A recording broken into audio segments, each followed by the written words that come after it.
बिस्मिल्लाहिर्रहमानिर्रहीम। महताब हैदर एक नए एपिसोड के साथ आपकी खिदमत में हाजिर है। देखें, बुनियादी तौर पे जो मैं पॉलिटिकल वीलॉग कर रहा था उसमें किसी तौर पे भी अगर ये तासर मिल रहा है कि मैं किसी पॉलिटिकल पार्टी को तोड़ने के प्रोसेस का हामी हूँ, मैं बिल्कुल उसका हामी नहीं हूँ। और बुनियादी तौर पे अगर पॉलिटिकल पार्टीज़ को ये तोड़ने का प्रोसेस ख़त्म नहीं होगा तो ये मुल्क के साथ और पॉलिटिकल पार्टीज़ के साथ बड़ी ज़्यादती होगी। लेकिन एक बात मैं आपको बता दूं, मसला ये है कि जब किसी पॉलिटिकल पार्टी को दो नंबर तरीके से बनाया जाएगा तो फिर उसको दो नंबर तरीके से तोड़ा भी जाएगा। मैं समझता हूँ जो फैसल वोडा की बात है वो बड़ी इंपॉर्टेंट बात है। फैसल वोडा ने जो साबिक ISI चीफ हैं जनरल फैज़ हमीद, उनके बारे में जो गुफ्तगू फरमाई है और उन्होंने कहा है कि किस तरह से उन्होंने इस सारे प्रोसेस के अंदर और PTI को फैसिलिटेट करने के लिए जो काम किए, इस पे मैं समझता हूँ कि बड़ा ज़रूरी है कि एक इंडिपेंडेंट कमीशन बनाया जाए और वो independent commission high powered commission हो और वो इन्वेस्टिगेट करे, और अगर उनकी जो जो बातें सच हैं उसके बाद जो भी उसके अंदर मुलविस है, चाहे फैज़ है, चाहे बाजुआ है, चाहे कोई भी है, उसके खिलाफ आइन और कानून के तहत कार्रवाई होनी चाहिए। चूंकि जब तक हम जजा और सजा का अमल इस मुल्क में राइज नहीं करेंगे, बुनियादी तौर पे चीज़ें ठीक नहीं हो सकती और कभी भी ठीक नहीं होंगी।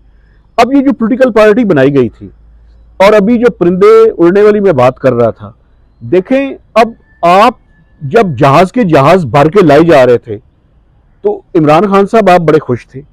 आप कहते थे कि जी मैं और जनरल बाजुआ और हम सब एक पेज के ऊपर हैं। आपको उस टाइम आइन और कानून भूल गया था और आप नवाज शरीफ और उनको सबको सिर्फ ये जो है वो साबित करने में लगे हुए थे साकिब निसार के साथ मिलकर कि ये दुनिया के सबसे ज़्यादा बुरे लोग हैं। आपने उस प्रोसेस में तो कामयाबी हासिल कर ली, अब वो प्रोसेस आपके खिलाफ चल पड़ा है। तो बुनियादी तौर पे गलती जहां से शुरू हुई थी हमें वापस उसके ऊपर चले जाना चाहिए। और 2016-17 के बाद जो भी इस मुल्क के अंदर हुआ है, जिसने जो गुनाह किया है, चाहे उसके अंदर कोई साफी है, चाहे उसके अंदर कोई जज है, चाहे उसके अंदर कोई जर्नैल है, चाहे उसके अंदर कोई पॉलिटिशियन है, चाहे उसके अंदर कोई ब्यूरोक्रेट है, जब तक हम जजा और सजा का ये मैकेनिज्म इंश्योर नहीं करेंगे, पाकिस्तान में बेहतरी नहीं हो सकेगी। हाँ, उसके बाद अगर कोई लीडरशिप, विजनरी लीडरशिप आ जाए, वो सबको माफ कर दे, वो अलग बात है। लेकिन ये जजा और सजा, चूंकि वजह क्या हुई है, वजह ये हुई है कि उसके नतीजे में पाकिस्तान के लोगों को एक कीमत अदा करनी पड़ रही है। और वो एक इकोनॉमिक फ्रंट पे आप देख लें, इस टाइम जो लोगों की हालत हो चुकी है, इसमें ये सारे स्टेक होल्डर्स शामिल हैं और इन स्टेक होल्डर्स की गुनाहों के नतीजे में इस मुल्क के अंदर ये हाल है। इसमें और फैक्टर्स भी शामिल होंगे, लेकिन इन लोगों की गलत पॉलिसियों की वजह से, इन लोगों की अपनी ज़ात के बारे में सोचने की वजह से, इन लोगों की अपनी नाक से आगे ना सोचने के नतीजे में ये सारी खराबी पैदा हुई है। साकिब निसार इसमें मुजरिम है, बाजुआ इसमें मुजरिम है, फैज़ हमीद इसमें मुजरिम है। तो आए सबके सामने बैठ के बात करें और जिसने जो गुनाह किया है उसके बारे में एक दफ़ा वंस एंड फॉर ऑल बात हो जाए तो बेहतर है। वरना इसी तरह से ये ब्लेम गेम जारी रहेगी, मिन्सिंग ऑफ वर्ड्स जारी रहेगा, बातें होती रहेंगी। जैसे कि आपको मैं बताऊं, पार्लियामेंट भी क्या पार्लियामेंट है, डिबेटिंग क्लब है, बातें करके घर चले जाते हैं। और भाई आप उसके खिलाफ एक्शन क्यों नहीं लेते? आप उन जजेस को बुलाएं और उनको कहेंगे हम आपके खिलाफ रेफरेंस फाइल कर रहे हैं।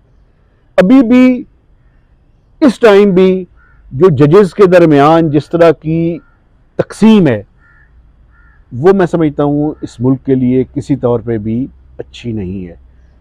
तो जो मुजरिम है, जिसने कोई जुर्म किया है, उसको जब तक हम सज़ा नहीं देंगे तब तक ये जितने भी पावरफुल लोग हैं वो आइंदा भी इसी तरह का काम करते रहेंगे। और अगर हम उनको सज़ा नहीं देंगे तो हम सब भी उनके जुर्म में बराबर के शरीक हैं।